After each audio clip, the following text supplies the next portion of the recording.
परमेश्वर, पुन्हा येणारं वचन ग्रहण करण्यास तुझी कृपा आम्हाबरोबर आहे. तुला धन्यवाद देतो आणि हा विश्वास धरतो प्रभू का या वचनाद्वारे आमच्या प्रार्थनेमध्ये फरक पडेल प्रभू परमेश्वर, आमच्या विश्वासामध्ये फरक पडेल प्रभू, आमचं सैतानाच्या विरुद्ध उभं राहण्यास फरक पडेल माझ्या परमेश्वर. कारण हे वचन आम्हाला अजून अधिकार देतील प्रभू, अजून आम्हाला वचनाचं सामर्थ्य प्रगट करतील आणि मोठं कार्य होईल माझ्या प्रभूला. म्हणून मी प्रार्थना करतो जे या ठिकाणी आहेत, जे टीव्हीवर पाहतात, त्या सर्वांना तुझी कृपा स्वीकारतो. पवित्र आत्मा प्लीज त्यांना हेल्प कर हे वचन समजण्यासाठी, कारण आजच्या या वचनाद्वारे त्यांना त्यांच्या प्रार्थनेचं तू उत्तर देणार आहे प्रभू आणि त्यांना तू ब्लेस करणार आहेस. तुझे आभार मानतो, प्रभूच्या नावात मागतो आणि स्वीकारतो. Amen. Praise the lord. Hallelujah. वचन खूप महत्त्वाचं आहे. आपण प्रत्येकजण प्रार्थना करतो वेगवेगळ्या गोष्टींसाठी, पण आपली प्रार्थना कशी असून आपण इफेक्टिव्ह करू शकतो, प्रभावी करू शकतो आणि कशा प्रकारे सैतानाचा विरोध करू शकतो हे आजचं वचन आपल्याला सांगेल, जेणेकरून आपण स्ट्रॉंगली सैतानाचा विरोध करू शकतो आणि आपल्याला जे पाहिजे आपण ते प्रभूच्या नावात मिळू शकतो. Praise the Lord. समजतंय? म्हणून या ठिकाणी इफिसकारास पत्र आपण 5वा अध्याय आणि 11 वचन काढू. इफिसकारास पत्र 5वा अध्याय आणि 11 वचन. जे लोक लिहून घेतात प्लीज लिहून घ्या. इफिसकारास पत्र 5वा अध्याय आणि त्याचं 11 वचन. आपल्यामध्ये भाऊ हा वचन वाचेल.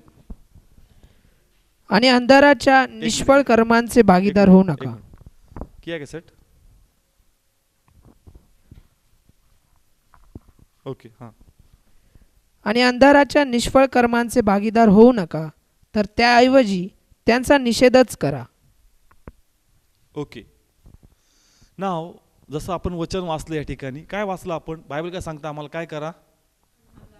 निष्फळ कर्मांचे भागीदार. यस, अंधाराच्या निष्फळ कर्माचा भागीदार होऊ नका. त्याचा काय करा? निषेध करा. काय करा? निषेध करा. प्रभूंनी त्याचा निषेध करायला लावला. निषेध करणं म्हणजे काय कळतं का? निषेध विरोध करणं. काय करणं? विरोध करणं, त्याला स्टॉप करणं.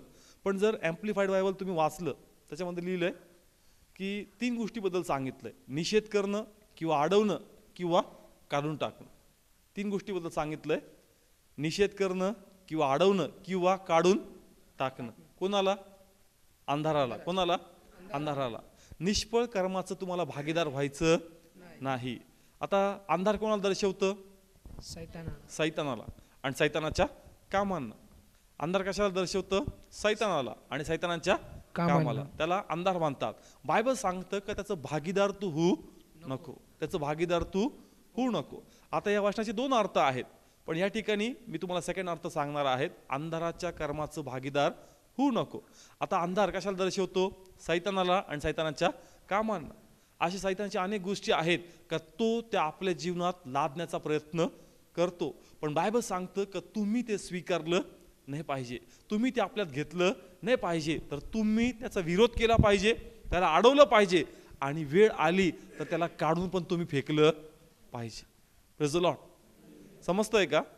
सैतानाच्या कार्याला आपल्यात घ्यायचं नाही, त्याला अडवायचं, त्याचा विरोध करायचा आणि आलं तर त्याला काढून पण फेकून टाकायचं. Praise the Lord. म्हणजे प्रभू आम्हाला सांगतोय का तुला विरोध करायचा आहे, तुला त्याला अडवायचंय आणि तुला त्याला काढून फेकायचं आहे. कोणाला? सैतानाला, सैतानाच्या कामाला. पण या ठिकाणी आम्ही कसं काय त्याचा विरोध करू शकतो, कसं त्याला अडवू शकतो, कसं त्याला थांबवू शकतो हे पण समजणं गरजेचं आहे. विरोध तर करायचा कोणाचा? सैतानाचा. पण कशा प्रकारे आम्ही त्याचा विरोध करू शकतो, कशा प्रकारे त्याला अडवू शकतो हे समजणं गरजेचं आहे. पण प्रथम तुम्हाला अंधार कळाला का? अंधार म्हणजे काय? अंधार म्हणजे कोण? सैतान आणि सैतानाचे काम. त्याचं भागीदार व्हायचं नाही. फॉर एक्झाम्पल, आजार कोणातून आहेत?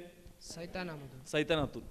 कोणातून आहेत? सैतानामधून. सर्वच नाही, पण जे कर्सेस आपल्याला दिसतात त्याच्यापैकी काही आजार कोणातून आहे? सैतानातून. आपण पाण्यात खेळून सर्दी झाली तर आपण म्हणून सैतानाने सर्दी आणली, तो भाग नाहीये. समजते का डिफरन्स?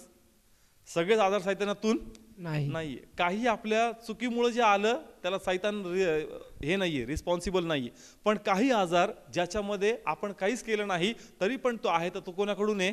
सैतानाकडून. आणि त्याचं भागीदार तुम्हाला व्हायचं नाही. म्हणजे तुम्हाला ते आपल्यात स्वीकारायचं नाही. तुमच्याकडे ते येईल पण तुम्हाला त्याचा विरोध करायचा आहे.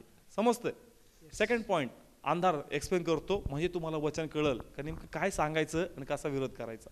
भागीपण, कर्ज किंवा आर्थिक संकट किंवा दारिद्र्य हे प्रभूतून नाहीये, पण दारिद्र्य आपल्या वाटेला आहे. दारिद्र्य आपल्या वाटेला आहे. पैसा ब्लेसिंग्स आपल्याकडे राहत नाही. नेहमी आपण कर्ज बाजारात जातो, तर प्लीज त्याचं भागीदार तुम्ही होऊ नका. तर त्याचं काय करा, विरोध करा. कारण बायबल सांगतं अंधाराच्या कामांचा विरोध करा. समजतंय. Second point. थर्ड सांगतो दारू, व्यसन. व्यसन पण परमेश्वरातून नाही. व्यसन कोण आणतं? सैतान.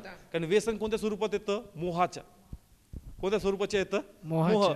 सैतान मोह घालतो आणि मोहाद्वारे आपण त्या व्यसनाकडे आकर्षला जातो आणि मग त्याच्यामध्ये आपण गुरफटल्या जातो. पण हे शरीर जे आहे हे कशाद्वारे विकत घेतलंय? रक्ताद्वारे. कोणाच्या? येशूच्या. म्हणून या ठिकाणी हे शरीर आता आपण सैतानाच्या इच्छेच्या स्वाधीन करायचं नाही, पण जर ते त्याच्या स्वाधीन आहे तर देव म्हणतो त्याचा विरोध कर, त्याचा भागीदार होऊ नको. समजतंय. मेन पॉइंट्स मी घेतले. कोणकोणते? आजाराबद्दल घेतलं, दारूबद्दल घेतलं, आर्थिक संकटबद्दल मी घेतलं. इवन तुमच्याकडे बुद्धी नसेल लेकरांसाठी, अभ्यासात बुद्धी वगैरे चालत नाही, तर बायबल सांगतं परमेश्वराकडून ज्ञान आहे. मग मठ्ठपणा कोणातून आहे? समजतोय का? परमेश्वर ज्ञानाचा प्रारंभ, ज्ञानाचा उगम आहे. कोण? परमेश्वर. म्हणजे देवातून काय आहे? ज्ञान आहे. पण मठ्ठपणा आहे, तर मग मठ्ठपणा आपण स्वीकारला नाही पाहिजे. आपण ज्ञानाबद्दल बोललं पाहिजे. Praise the Lord. समजतं इथपर्यंत? मग तुम्ही वेगवेगळे पॉइंट्स टाकू शकता याच्यामध्ये. मी फक्त पार्श्वभूमी तयार करतोय का तुम्हाला ते समजावं का अंधाराचं भागीदार व्हायचं नाही, त्याचं आपल्यावर वर्चस्व गाजू द्यायचं नाही, तर त्याचा विरोध करायचा. काय करायचा? विरोध. आता विरोध कसा करायचा ते पण समजणं गरजेचं आहे, कारण विरोध करण्यासाठी तुमच्याकडे वचन असणं खूप गरजेचं आहे. जसं एक एक्झाम्पल घेतो की समजा आपलं घर आहे, घर आपलं, घरामध्ये काही फ्रूट्स वगैरे ठेवलेत नाही का, फ्रूट्स आहेत किंवा धान्य आहे दारामध्ये, बकऱ्या येणार नाही का? गाय येणार नाही का? येतील, शिरतील. त्यांना हाकलणं आपलं काम आहे. जर आपण त्याला हाकललं नाही तर ते येतील आणि ते खातील. समजतंय? मग मे बी तुम्ही त्याला सहजपणे हाकलताल, थिरथिर करताल किंवा काहीतरी बोलताल, त्याला हाकलून लावताल, पण पुन्हा पुन्हा यायला लागले ते म्हणतात तसं काय ऐकणार नाही. एक काठी घे, एक दगड घे, ते बसवल्याशिवाय हे काही जाणार नाही. मग शेवटी हाकलून पण न गेल्यामुळं काठी किंवा दगड घेतो आणि एकदा का त्या गाईला बकरीला आणली ती पुन्हा घरात शिरत नाही, कारण त्यांना कळतं की इथं जाणं धोक्याचं आहे. कारण आता फक्त बोलणार नाही, हा फटके लावणार आहे. समजतं का? अवघड गेलं? समजतंय? पुढं खूप हे यासाठी मी सांगतोय का त्या प्रकारे तुम्हाला वचन यूज करायचंय.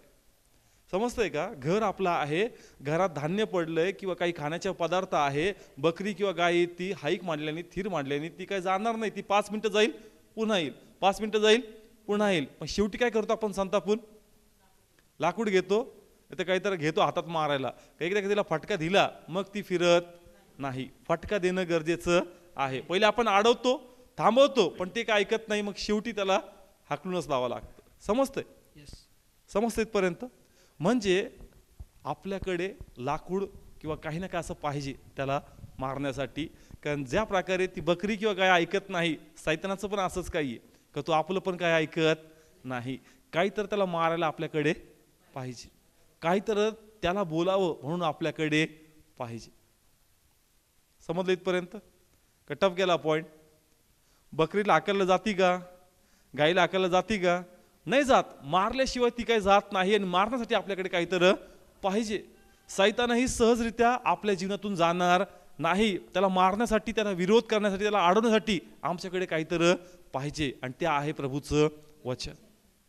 समजतंय? मग कसं त्याला अडवायचं, कसं त्याला पळून लावायचं हे आपण रोमकराचं पुस्तक 6वा अध्याय आणि त्याचं 2 पासून आपण वचन वाचूया.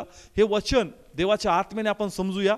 एकदा काही वचन तुम्हाला कळले, तुमची प्रार्थना एवढी प्रभावी ठरेल आणि तुमच्या प्रार्थनेला 100% परमेश्वर उत्तर देईल. रोमकराचं पत्र 6वा अध्याय काढूया आपण. रोमकराचं पत्र. ओके, माहित राहू.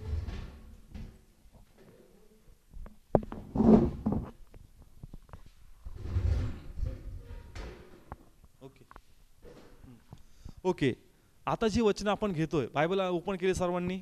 ओके, रोमकरासपत्र 6वा अध्याय 2ऱ्या वचनापासून आपण एक एक वचन समजणार आहोत. हे वचन तुम्हाला एकदा अंडरस्टँड झालं, समजलं, तर तुम्ही खूप चांगल्या प्रकारे त्याचा विरोध करू शकता, त्याला हाकलून लावू शकता. कोणाला? सैतानाला आणि सैतानाच्या कामांना. वचन वाचूया आपण. असे न हो. ओके, आता ओके, हा भाऊ रीड करल. रीड करण्यामध्ये प्रत्येक एक एक शब्द ऐका, मी मध्ये मध्ये एक्सप्लेन करल. Okay, start. असे न हो, आपण जे पापाला मेलो त्या आपण यापुढे त्यात कसे जगावे. ओके, कशामध्ये मेलो आपण? पापाला. कॅमेरा एसी बिरक मजा बी करूंगा. आपण कशामध्ये मेलो? पापाला. पापामध्ये. कुठं मेलो? वधस्तंभ. ओके, कशामध्ये मेलो? ख्रिस्तात. पापामध्ये. कशामध्ये मेलो?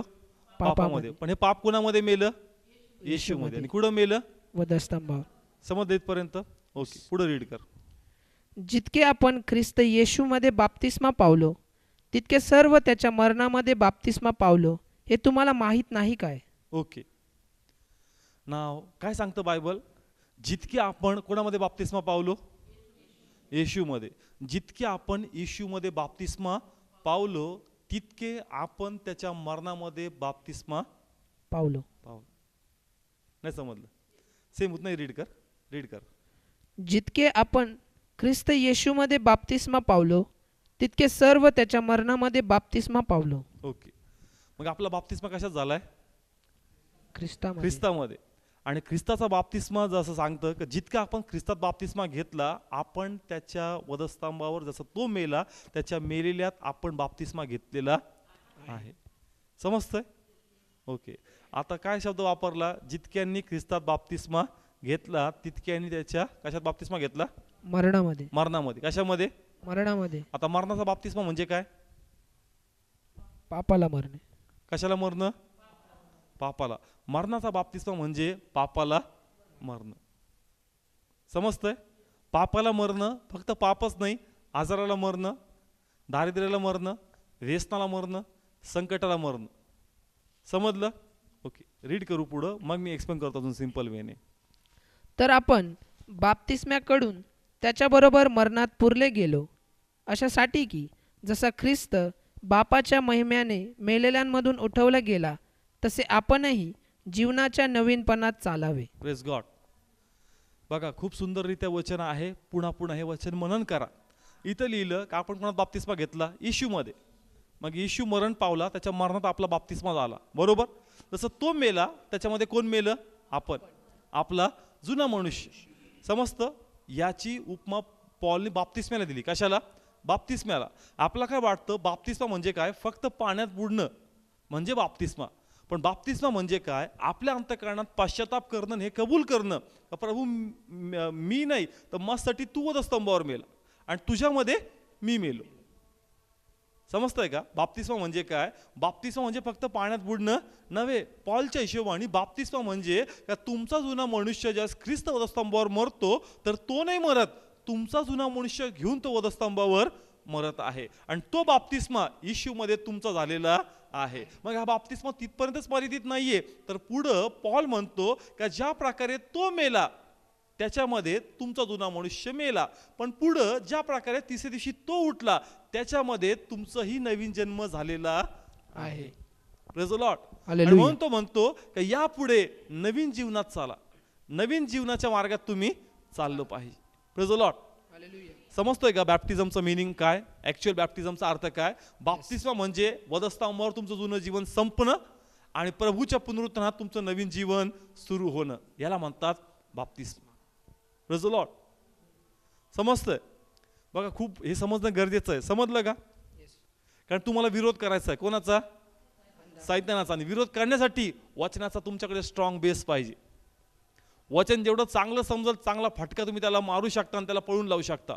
पण जर वचन तुमच्याकडे नाहीये तर तुम्ही त्याला पळून लावू शकत नाही. म्हणून हा बाप्तिस्मा येशू मधला हे समजणं गरजेचं आहे.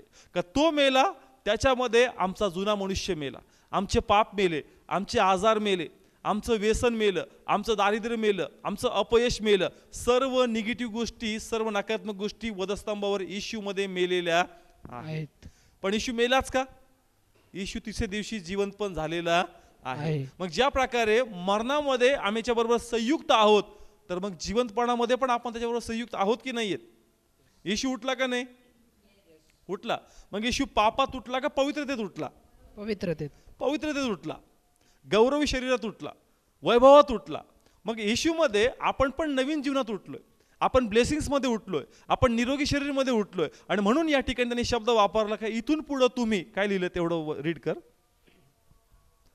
सेम जसा ख्रिस्त बापाच्या महिमेने मेलेल्यांमधून उठवला गेला, तसे आपणही जीवनाच्या नवीनपणात चालावे. Praise the Lord.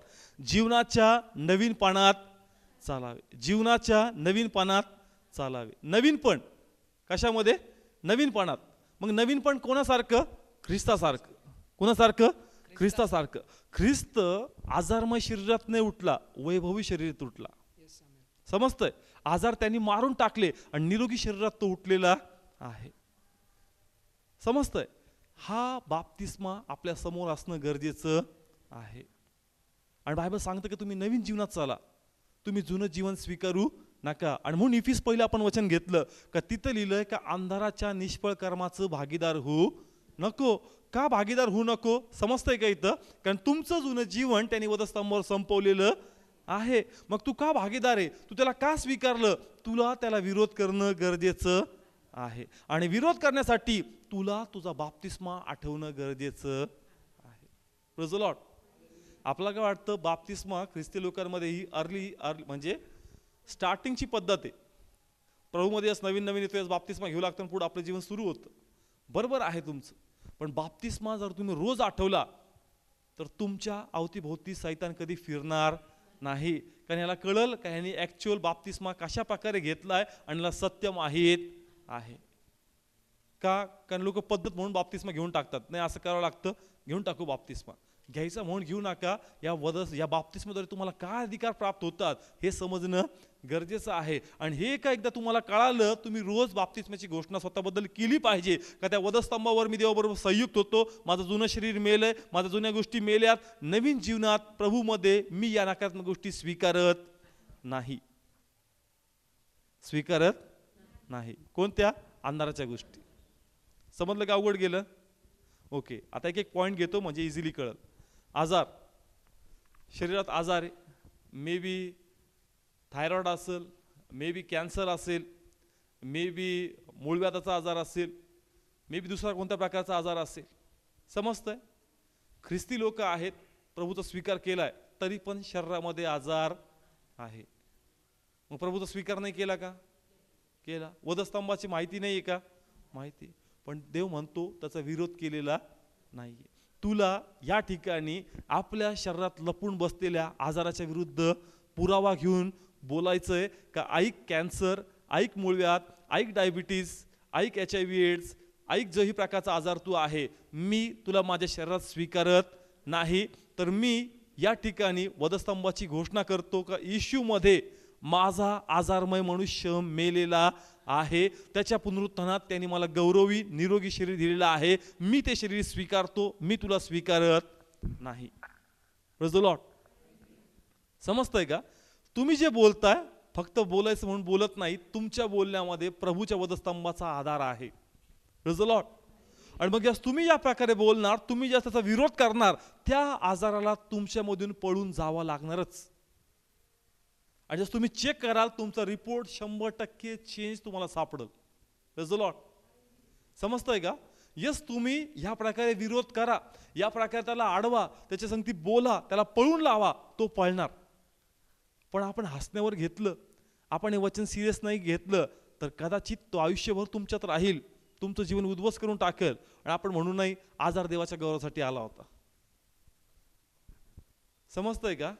अनेक गोष्टी ज्या आपल्याला घेऊन चालायच्या नाही, आपण त्या घेऊन चालतो आणि म्हणतो नाही देवाच्या योजनेनुसार. ते म्हणतो का निष्फळ कर्माचा भागीदार होऊ नको. तू घोषणा कर आपल्या बाप्तिस्म्याची का माझा बाप्तिस्मा त्या वधस्तंभावर झाला, त्या पुनरुत्थानात झालेला आहे, मी या आजाराला माझ्या शरीरात स्वीकारत नाही. या प्रकारे तुम्हाला स्वतःसाठी किंवा तुम्ही जरी आजारी नसतील तर कोणासाठी प्रार्थना करायची? इतरांसाठी. इतरांसाठी तुम्ही त्यासाठी मध्यस्थीचा विश्वास दाखवून त्यालाही तुम्ही मोकळं करू शकता. एवढं सामर्थ्य अधिकार प्रभूंनी आम्हाला दिलेला आहे. असं लिहिलंय बायबलमध्ये. आपण इतरांसाठी काय करू शकतो. इथं पुन्हा हात ठेवा, पुन्हा इथं येणार आहोत आपण. 1 थेसलनी 5वा अध्याय आणि त्याचं 14 वचन. आणि अहो भावांनो, आम्ही तुम्हास बोध करतो की अव्यवस्थितास बोध करा, आगे दुर्बळ हृदयांचे समाधान करा, ओके पुढं अशक्तास आधार द्या. ओके अशक्तास काय द्या. अशक्तास काय द्या. आधार द्या. ओके अशक्तास काय द्या. आधार द्या. म्हणजे मी सांगितलं की तुम्ही स्वतःसाठी नाही इतरांसाठीही अशा प्रकारे प्रार्थना करून त्याला सहाय्य करू शकता. अशक्तास आधार द्या. अशक्त म्हणजे कोण. का जो स्वतःसाठी प्रार्थना करू शकत नाही किंवा ज्याला वचनच माहीत नाही. मग या ठिकाणी तुम्हाला या वचनाचा उपयोग करून त्याला मोकळं करून त्याला आधार द्यायचा आहे. Praise the Lord. समजतं कशी प्रार्थना करायची आजार असेल तर. त्या आजाराविरुद्ध तुम्हाला रोज अशा प्रकारे उभं राहायचं आहे. किती दिवस. जो पण रिपोर्ट तुम्हाला सापडत नाही. तुमचा विश्वास मोठा असेल एका दिवसाचा रिपोर्ट येईल. मनात डाऊट असेल थोडा टाइम लागेल. पण जर तुम्ही रोज विश्वासाने वचनाला अंतःकरणात घेऊन त्याचा विरोध करताय बोलताय, तुम्हाला 100% तुमच्या रिपोर्टमध्ये फरक तुम्हाला दिसणार. कारण तुम्ही सैतानाचा विरोध करताय, तो सहज ऐकणार नाही, पण वचन असल्यामुळं त्याला तुमचं ऐकावंच लागेल. Praise the Lord. समजतंय कशी प्रार्थना करायची. आजार असेल तर या प्रकारे. समजा व्यसन असेल. काय असेल. व्यसन. मग तुम्हाला या प्रकारे प्रार्थना करायची. कुटुंबात कुणी दारू घेत असेल, वेगळ्या प्रकारचं व्यसन असेल, वेगळ्या प्रकारच्या चुकीच्या गोष्टी असतील, तुम्हाला अशीच घोषणा करायची हे प्रभू येशू, मी असं विश्वास धरते का तुझ्यामध्ये याचं व्यसनाधीन शरीर वधस्तंभावर तुझ्यामध्ये खेळलेलं आहे आणि तुझ्या पुनरुत्थानात तू निर्व्यसनी शरीर याला दिलेलं आहे. मग मी विश्वासात उभं राहते आणि प्रार्थना करते आपल्या भावासाठी, आपल्या पतीसाठी, आपल्या नातेवाईकासाठी. हे व्यसनाच्या आत्म्या येशूच्या नावात या शहरातून निघून जा. कारण तुझं कोणतं भागीपण माझ्या कुटुंबाच्या व्यक्तीमध्ये नाही. कारण तुला येशूनी वधस्तंभावर खेळलेलं आहे. येशूमध्ये तुझा सर्व जुन्या गोष्टी मेलेल्या आहेत आणि प्रभूच्या पुनरुत्थानात निर्व्यसनी शरीर मी माझ्या कुटुंबाच्या व्यक्तीत स्वीकारत आहे. तुम्ही प्रार्थना करा. थोड्या दिवसात तो बरोबर म्हणाल का मला दारू सोडायची. समजतंय का.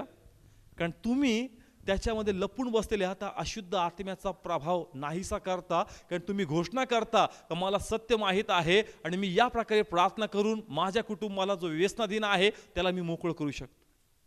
Praise the Lord. समजतंय का. तुमच्या बोलण्यामध्ये फक्त एक भाऊकपणा नसेल, तुमच्या बोलण्यामध्ये वचनाचा कॉन्फिडन्स असेल.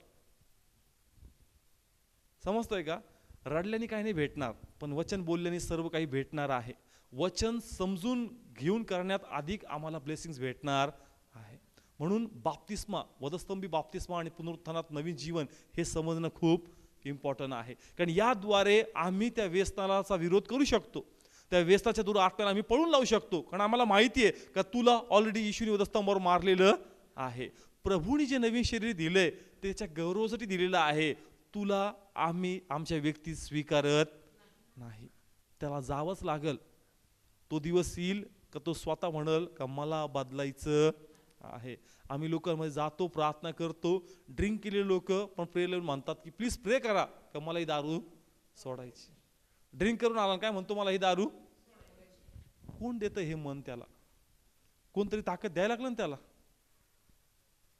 समजतंय का. व्यसनाधीन व्यक्तीने येतो काय म्हणतोय मला दारू सोडायची. कुणी दिली प्रेरणा. कोणतरी प्रार्थना करू लागलं त्यासाठी, कोणतरी मध्यस्थी करू लागलं आणि त्यांचा अंतरात्मा जागृत होऊ लागला. ओके. समजतंय का. हार्ड गेला पॉइंट. येस लिटरली आम्ही जास्त असं प्रे करतो. व्यसनाधीन लोक असे येतात आणि म्हणतात की प्रे करा का मला व्यसन सोडायचंय. मग प्रश्न हा येतो का अरे हा तर व्यसनाधीन आहे, याला तर आवड आहे, पण कोणतरी आतमधून आहे का जो म्हणतोय का सोडे सोडे, तू याच्यातून बाहेर पडायचं, तुला याच्यातून बाहेर पडायचं. आणि बरोबर तो प्रार्थनेकडे त्या ठिकाणी येऊन थांबू लागला. समजतंय का. देहात तो अशक्त असल्यामुळं त्याचे पावलं तिकडे ओढतात, पण कुणीतरी त्याला आता ताकद देऊ लागलं की याच्यातून तुला बाहेर पडायचं आहे. Praise the Lord. येस, मी असं सांगत नाहीये, प्रॅक्टिकली आम्ही असं पाहिलंय. लोक येत आहेत प्रेयरसाठी, म्हणतात की प्रे करा आमच्यासाठी. का? कारण कुणीतरी घरचं प्रार्थना करू लागलं, कुणीतरी त्यांच्यासाठी मध्यस्थी करू लागलं, वधस्तंभाची घोषणा करू लागलं का प्रभू व्यसनाधीन शरीर मेलेलं आहे. मग या शरीरामध्ये हा व्यसनाचा आत्मा आम्ही नाही स्वीकारत, या शरीरात तुझा गौरव आम्ही स्वीकारतो. आणि ज्यास या प्रकारे तुम्ही घोषणा करल त्या व्यक्तीला त्याचा पश्चाताप होईल, त्याला वाटेल का नाही मला बाहेर पाडायचं, मला निघायचं याच्यामधून, आणि तो 100% वाचला जाईल. पण त्या प्रकारे आम्ही जोपर्यंत वचनाची घोषणा करत नाही, आम्ही त्या अशक्तास आधार देत नाही, तो काही मोकळा होणार नाही. समजतंय का? म्हणून बाप्तिस्मा काय आहे हे समजणं गरजेचं आहे. आणि हा होऊन नाही गेला, हा रोज तुम्हाला बोलायचा आहे का मी येशूमध्ये बाप्तिस्मा पावलेलो आहे. कारण रोज आपल्या जीवनात नवीन नवीन समस्या आहेत, रोज नवीन नवीन चॅलेंजेस समोर आहे. मग का आपण निराश होऊन खिन्न होऊन बसावं? त्याला आठवण करून द्यायची का लक्षात ठेव, माझं वधस्तंभावर जुनं जीवन संपलंय, येशूत मी नवीन निर्मिती आहे, पुनरुत्थानात मी नवीन निर्मिती आहे, तुझं माझं भागी पण नाही. समजतंय का? प्रत्येकांना फॅमिली, प्रत्येकांना नातेवाईक आहे, रोज वेगवेगळे प्रॉब्लेम समोर येऊन उभे राहणार. मग लगेच टेन्शन घ्यायचं, चिंता करत बसायचं. ते म्हणतो वचन घे, वचन. वचन जर तुझ्याकडे असेल तर कधीच तू कोमजणार नाही. बायबल सांगतं का जे झाड पाण्याच्या ओघाजवळ आहे ते फळ देतं आणि त्याचे पानं कोमजत नाही. म्हणजे काय? संकट नाही येत का? येतात.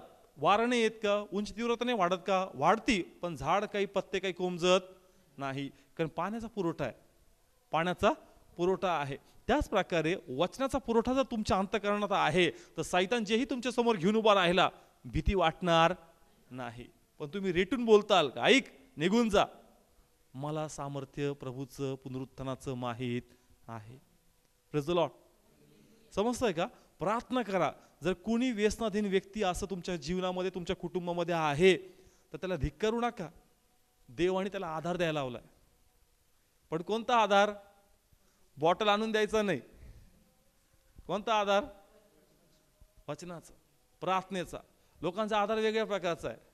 बॉटल आणून द्यायचा किंवा अजून रुचकर जीवन त्याला बढून द्यायचं. सगळ्यातून मेन जो आधार आहे तो कोणता आधार आहे? वचनाचा, तुमच्या वचनाची घोषणेचा. हा आधार त्याला द्या, म्हणजे तो मोकळा होईल आणि तो 100% देवाचा गौरव करत. Praise the Lord. समजतंय? सेम थर्ड पॉइंट, आर्थिक संकट.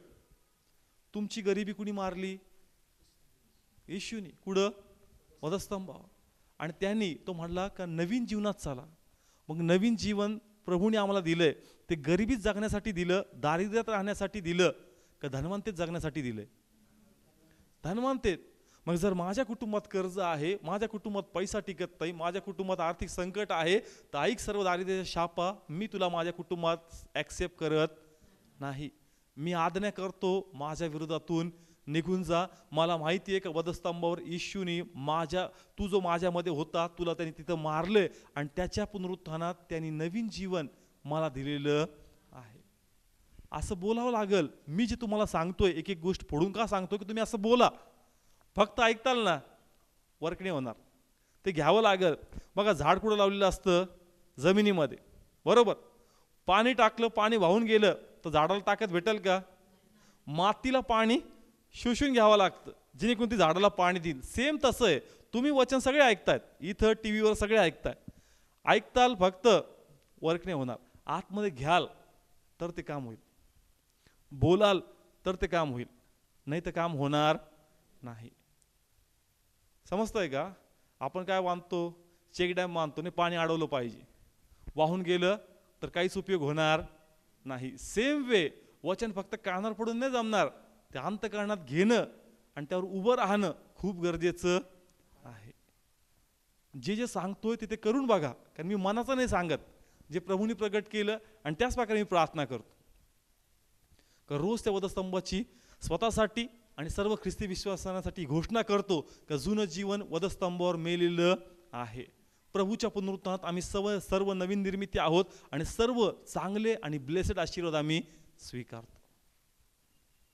तुम्ही असं बोलून पहा, तुमची आर्थिक परिस्थिती 100% बदलल्या जाईल. दैवरित्या तुम्हाला मदत भेटल, तुमचा रोजगार वाढला जाईल, तुमचा बिझनेस ब्लेस होईल, तुमच्या प्रत्येक गोष्टीमध्ये बरकत येईल आणि सर्व काही आशीर्वादित होईल. समजतंय का? कशासाठी झालं आतापर्यंत? आजार, सेकंड दारू, थर्ड आर्थिक संकट. ठीक आहे, 3 पॉईंट झाले. मुलांबद्दल बी सांगा. प्रत्येक मुलाची आपली आपली IQ लेवल असते वेगवेगळी. पण प्रत्येकाच्या आई वडिलांना वाटतं का हा प्रत्येक गोष्टीमध्ये जे एक्सलंट, बरोबर. प्रत्येकाची पात्रता वेगवेगळी. यासाठी भरपूरशा गोष्टी, थोडं सायन्स शिकावं लागेल त्यासाठी. आई वडील, तो स्वतः, आणि मग ओव्हरऑल त्याच्यामध्ये एक पर्सनॅलिटी तयार होती, बरोबर.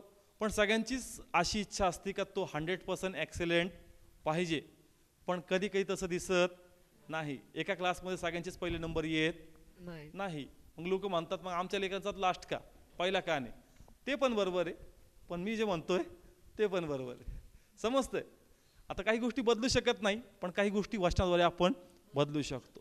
का बघा, प्रत्येकाची एक लेवल आहे. कुणी 100% आहे, कुणी 70% आहे, कुणी 50% आहे, कुणी 40% आहे. जे 100 आहे त्यांचं घेणं नाही आपल्याला, कारण ते ऑलरेडी चांगलं करतात. पण जे 40-50च्या लेवलला आहेत त्यांची अपेक्षा आहे घरच्यांची, नाही यांनी चांगलं केलं पाहिजे, यांनी चांगलं केलं पाहिजे, हा पुढं गेला पाहिजे.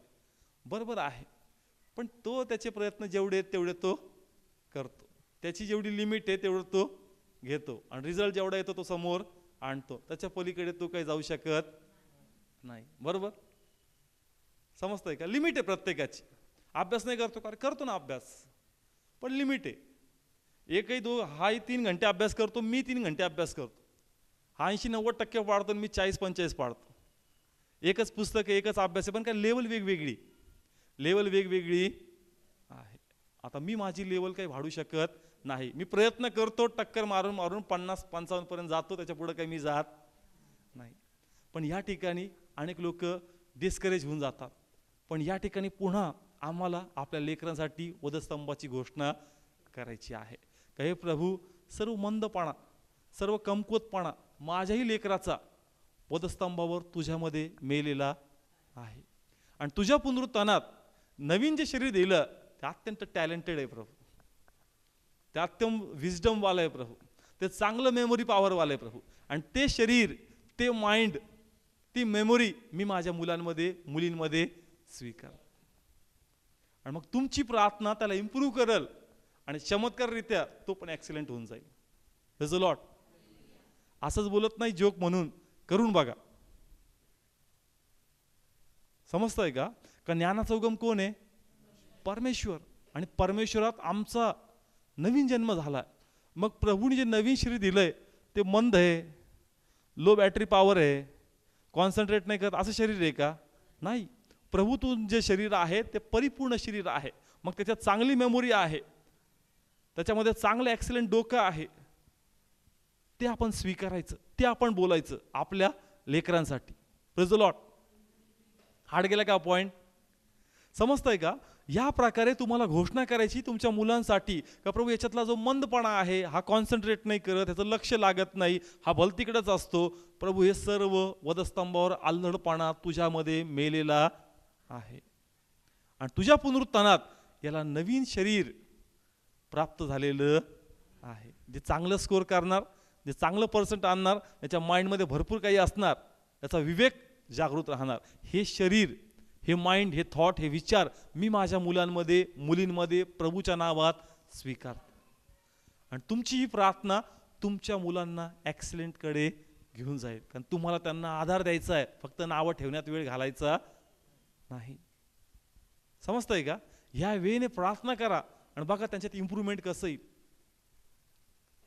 कारण हे वचन 100% कार्य करणारं आहे. समजतंय का? त्याच्यात जे टॅलेंट आलं, विजडम आलं, ते कोणाकडून आलं? आई वडिलांकडूनच आलं की नाही? मग तुमच्यात जे होतं तेच त्याच्यामध्ये आलं, आणि त्याचं थोडं 5-10%, 20 इकडून 40 झाले, आणि स्वतःचे 5% लावले, 50, त्याच्या पुढे कुठं जाणार? मग तुम्ही तुमचे गुण त्याच्यात नका देऊ, कोणाचे गुण द्या? येशूचे. समजतं का? ज्यावेळेस त्याच्यातला जुना मनुष्य मारणार, येशूमध्ये मारणार, ज्याचा नवीन जन्म होणार, कोणात होणार? तुमच्यात का येशूत? मग तुमच्यातला कमकुवतपणा त्याच्यात येईल का इशूतले ॲक्सिडेंट त्याच्यामध्ये येईल?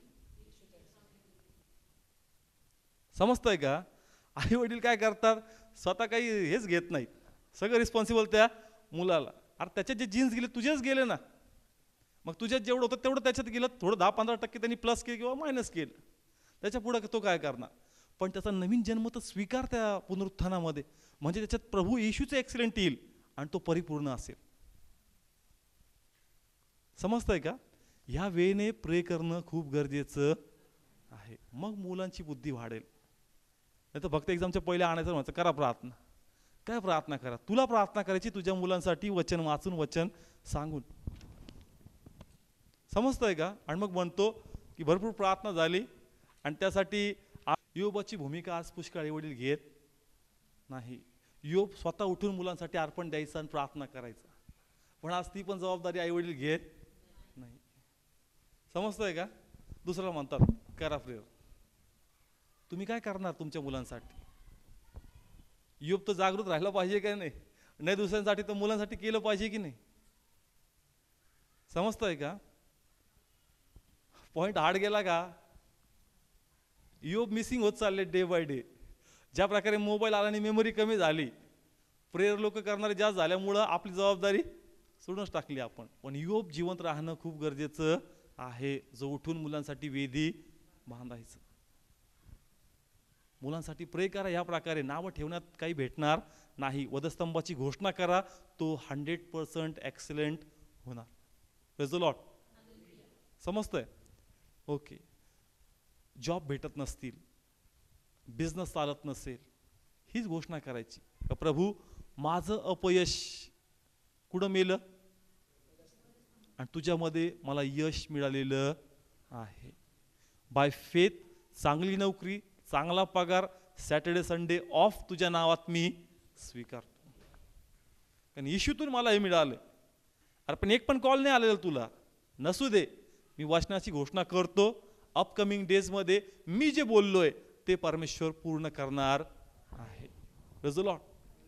बिझनेस बद्दल बोला, बिझनेस परमेश्वर 100% त्या वेळेने सक्सेस करणार आहे, कारण तुमचं अपयश वधस्तंभावर मेलेलं आहे आणि त्याच्या नवीनतेत तुम्हाला प्रभूनी वैभव सर्व ब्लेसिंग्स प्रदान केलेली आहे. Praise the Lord. समजले काय सर्व पॉइंट्स? ह्या प्रकारे घोषणा करणं खूप गरजेचं आहे. आता अजून एक मेन पॉईंट मी घेईल, स्पेशली त्या लोकांसाठी जे प्रेग्नंट्स आहेत, जे सिस्टर्स प्रेग्नंट्स असतात त्यांच्यासाठी हा पॉईंट्स आहे.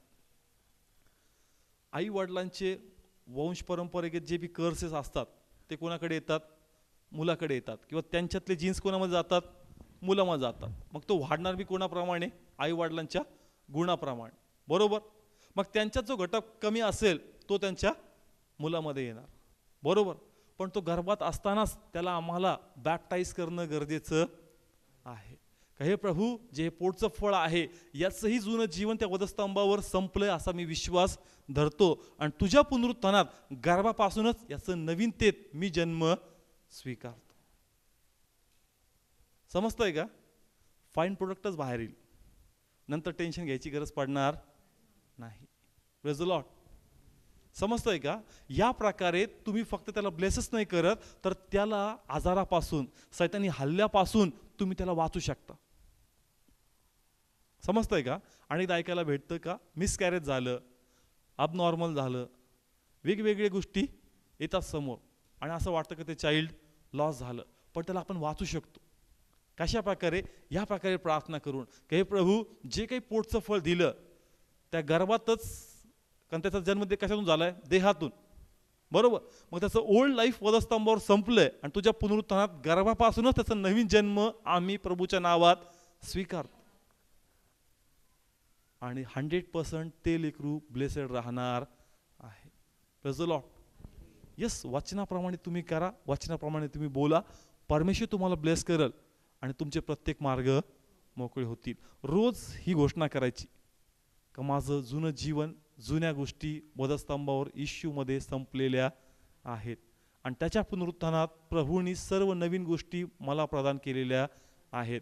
मी या जुन्या गोष्टी स्वीकारत नाही, असं तुम्ही बोला, असं तुम्ही बोला. ज्या प्रकारे मी तुमच्याबरोबर बोलतोय ना, याच प्रकारे मी अशा प्रकारे प्रार्थना करतो, अशा प्रकारे मी बोलतो आणि प्रभू त्याद्वारे मला ब्लेस करतो, कारण त्यांनी हे वाचनाचं रिव्हिलेशन प्रगट केलं. आणि म्हणून मी तुम्हाला सांगतोय, तुम्ही असं करा, तुम्हाला तो 100% रिझल्ट दिसेल. 100% त्याचा रिझल्ट दिसणार. कारण आपण असंच बोलत नाही, वचनाच्या आधारावर आपण बोलतोय आणि वचन कार्य केल्याशिवाय परत येत नाही. पण वचन राहणं गरजेचं आहे. Praise the Lord. समजतंय का? हे सर्व पॉइंट्स तुम्ही रीड करा. रोमन्स 6वा अध्याय हे खूप सुंदररित्या त्यांनी या ठिकाणी लिहिलेलं आहे. या सर्व गोष्टी दुसऱ्या वचनापासून आम्हाला कळावं की नेमकं वधस्तंभावर झालं काय आणि आम्हाला मिळालं काय. समजतंय?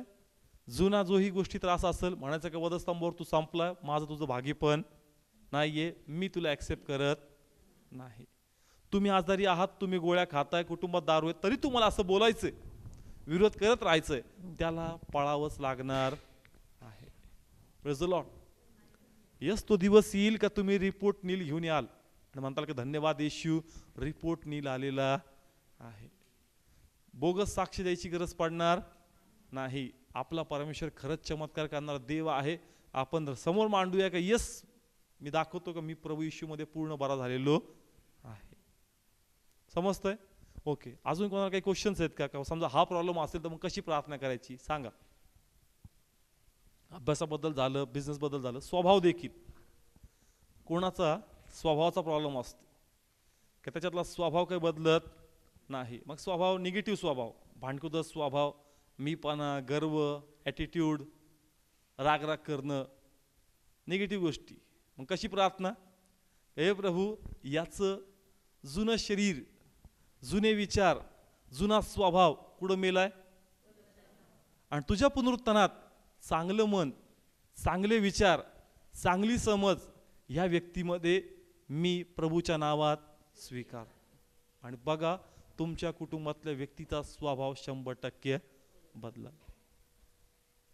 समजतंय का?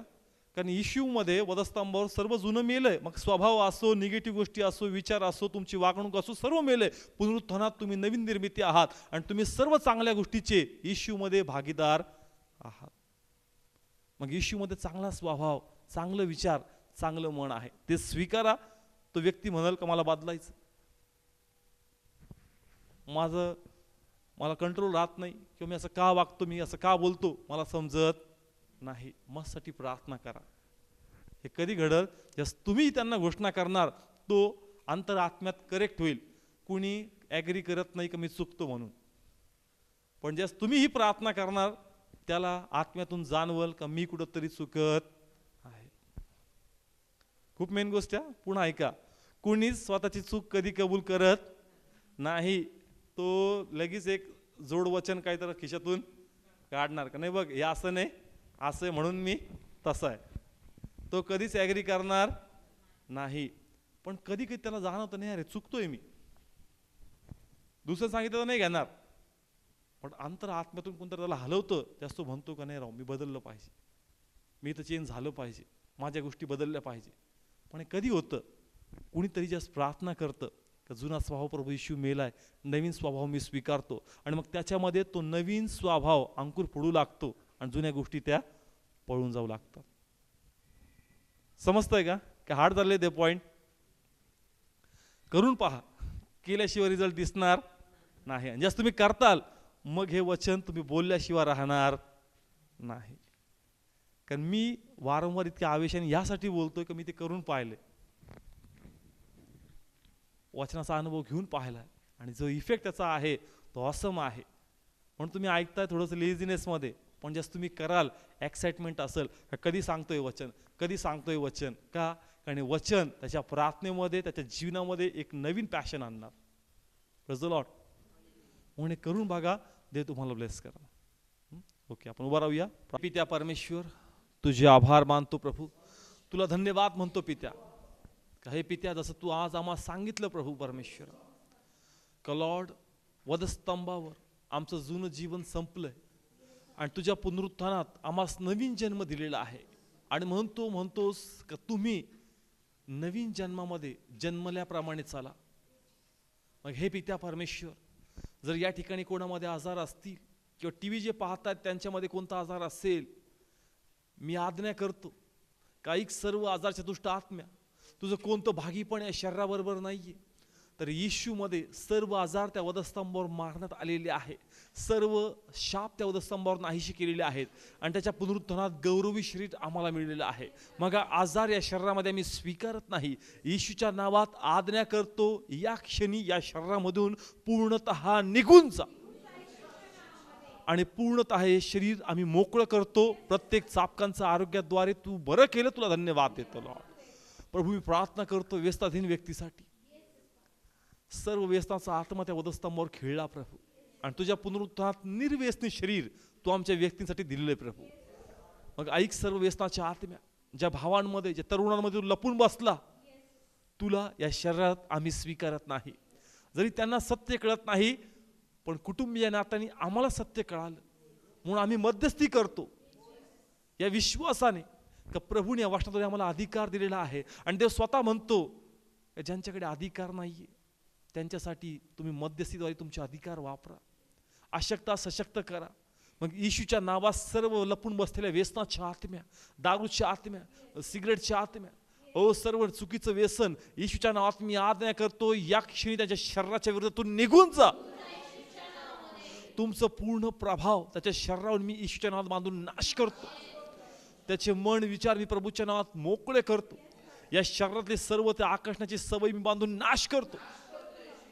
आणि ज्या प्रकारे देवाने निर्व्यसनी शरीर दिलेलं आहे ते आम्ही स्वीकारतो. आणि प्रभू आम्ही म्हणतो की धन्यवाद. तो म्हणणार माझ्या परमेश्वरा का मला दारू सोडायची, मला याच्यातून बाहेर पडायचं, मला वीट आला याच्यात, मला सुटका पाहिजे. विश्वासाने हा चमत्कार आम्ही स्वीकारतो लॉर्ड. जे या प्रार्थनेला सहमत होतील ते चमत्कार पाहतील, जी ही प्रार्थना करतील ते आशीर्वाद होतील माझ्या पित्या परमेश्वरा. जे आर्थिक संकटात आहे, जे दारिद्र्यात आहे, ज्यांच्या जीवनात अपयश आहे, आम्ही हे स्वीकारत नाही. कारण देवाने नवीन जीवन वैभव दिलेलं आहे, आशीर्वादी दिलेला आहे, समृद्धी दिलेला आहे. मग येशूच्या नावात आम्ही भरपूर धनवान करणारा आशीर्वाद आम्ही स्वीकारतो आणि दिल्यास म्हणून तुला धन्यवाद देतो लॉर्ड. हे प्रभू, इवन जर कोणाला पोटचं फळ नसेल, ज्यांना लेकरू होत नसेल, ऐका या प्रार्थनेकडे लक्ष द्या. का ज्यांना पोटचं फळ नसेल, रिपोर्ट पाहण्यात वेळ घालू नका, कमकुवतपणा कोणात आहे हे शोधू नका, तरी घोषणा करा का येशूमध्ये माझं आजारमय शरीर वधस्तंभावर मेलेलं आहे आणि येशूच्या पुनरुत्थानात नवीन शरीर, जे शरीर लेकरू प्रसवण्यास पात्र आहे, जे शरीर लेकरू देण्यास पात्र आहे, ते शरीर येशूच्या नावात आम्ही स्वीकारतो. त्या प्रत्येक बहिणीला आम्ही ब्लेस करतो माझ्या परमेश्वराला. ज्यांना पोटचं फळ नाही, जे खिन्न होऊन बसलेले आहेत, ऐका, निराश होऊ नका, निराश होऊ नका. तर या प्रार्थनेची घोषणा करा का माझं शरीर जे बीज धारण करू शकत नाही, मी हे स्वीकारत नाही. मला सत्य कळालंय की वधस्तंभावर माझं आजारमय शरीर मेलेलं आहे आणि येशूतून मला नवीन शरीर मिळालेलं आहे आणि ते शरीर प्रत्येक आशीर्वादास पात्र आहे. आणि मी येशूच्या नावात त्यांना पोटचं फळ मी स्वीकारतो लॉर्ड. जेही बहीण या ब्लेसिंग, ज्याही बहीण प्रभू परमेश्वरा अब्बा फादर या ब्लेसिंग्स पासून वंचित आहे, येशूच्या नावात या प्रार्थनेला ती सहमत व्हावी अशी कृपा तिच्यावर मी स्वीकारतो. तिच्यातला खिन्नपणाच्या आत्म्यानं म्हणतो दूर हो येशूच्या नावात आणि तिला या प्रार्थनेला सहमत होऊ दे का येशूत वधस्तंभावर जुनं शरीर मेलंय आणि येशूनी निरोगी शरीर मला दिलेलं आहे, येशूने लेकराचा आशीर्वाद परिधान करणारे शरीर मला दिलेलं आहे. ते शरीर येशूच्या नावात मी स्वीकारतो लॉर्ड आणि तिला पोटचं फळ झालं. तुला धन्यवाद देतो प्रभू lord. Thank you father lord, thank you. तू बहिणीला ब्लेस केलं माझ्या पित्या लॉर्ड. हे पित्या, ज्या लेकरांची बुद्धी चालत नाही प्रभू, अब्बा त्यांची लिमिट आहे प्रभू, हे पित्या त्याच्यातला अल्लडपणा, त्याच्यातला कमकुवतपणा वधस्तंभावर तुझ्यात मेला प्रभू आणि तुझ्या पुनरुत्थानात त्याचा नवीन जन्म झाला प्रभू. मग लॉर्ड आता तुझी जीन्स त्याच्यामध्ये आहे, तुझं टॅलेंट, तुझं ॲक्सिलेंट त्याच्यामध्ये आहे आणि प्रभू त्यांचे लेकरं 100% प्रगती करणार. तुला धन्यवाद देतो लॉर्ड. थँक्यू. त्यांना मी आशीर्वाद देतो प्रभू का निंदा करण्यात आपल्या लेकरांची वेळ घालू नका, तर वधस्तंभाची पुनरुत्थानाची गोष्ट आपल्या मुलांसाठी करा. पहा ते खूप मोठे अधिकारी बनतील. थँक्यू लॉर्ड त्यांना ब्लेस केल्याबद्दल प्रभू लॉर्ड. हे प्रभू, ज्यांना जॉब भेटत नाही, त्यांचा बिझनेस चालत नाही, त्यांचं अपयश तू वधस्तंभावर खेळलं प्रभू आणि तुझ्या पुनरुत्थानात तू यश दिलं प्रभू. ते यश आणि बरकत मी स्वीकारतो. त्यांचा बिझनेस वाढला, तुला धन्यवाद देतो. त्यांना तुझ्या नावात विश्वासाने प्रभू, जसे ते प्रार्थनेला सहमत होतील, नेक्स्ट डे विश्वासाने मी त्यांचे अब्बा फादर तुझ्या पवित्र नावात जॉबचे ऑर्डर स्वीकारतो लॉर्ड. आणि तू दिलेस, तुला धन्यवाद देतो लॉर्ड. हे प्रभू, आपल्या बुद्धीने आम्ही प्रार्थना करत नाही प्रभू, तुझ्या वचनाकडे पाहून करतो प्रभू लॉर्ड. आणि तू हे करणार आहेस, तुला धन्यवाद देतो प्रभू लॉर्ड. थँक्यू. तू प्रत्येकानं ब्लेस केलं माझ्या परमेश्वरा लॉर्ड. मी सर्वांना आशीर्वाद देतो आणि प्रत्येकानं तुझी कृपा स्वीकारतो का प्लीज त्यांना हे आजचं वचन समजण्याची कृपा दे. या वचनावर उभं राहण्याची ताकद दे प्रभू. त्यांचं जीवन बदलणार प्रभू लॉर्ड आणि त्यांच्यात तुझा गौरव होणार लॉर्ड. थँक्यू. तू ब्लेस केलं, तुझे आभार मानतो लॉर्ड. हे पित्या, सर्व गौरव तुला देतो आणि प्रार्थना तू करून घेतलीस, तुझे आभार मानतो लॉर्ड. आजचं वचन जे पेरले ते उडून जाऊ नये म्हणून तुझी कृपा स्वीकारतो. प्रभूच्याच नावात मागतो, स्वीकारतो. आमेन. की परमेश्वर मला ही कृपा देतो की त्याच्या वचनात तुम्हाला चालावं. जे तुम्ही टी व्हीवर पाहता, तुम्ही उत्तम प्रतिसाद देता, त्यासाठी तुमचे आभार मानतो, प्रभूला धन्यवाद मानतो. जर तुमची इच्छा असेल की तुम्ही वचनात अजून वाढावं, तुमच्या टी व्ही स्क्रीनवर ॲड्रेस येत आहे. ही मीटिंग जी आहे, ही टीचिंग आहे, ही सर्वांना ओपन आहे. कोणी यामध्ये भाग घेऊ शकतं, कोणी येऊन वचन ऐकू शकतं. कोणतंही एजचं लिमिटेशन्स नाही आहे, कोणती फीज याची नाही आहे. हे सर्वांसाठी फ्रीमध्ये आहे, ओपन आहे. तुमच्या टी व्ही स्क्रीनवर ॲड्रेस आहे. तुमची इच्छा असेल का तुम्ही वचनात अजून वाढावं, तुम्ही नक्की या टीचिंग सेंटरमध्ये येऊन स्वतःचं आत्मिक ज्ञान अजून वाढू शकता. Praise the Lord.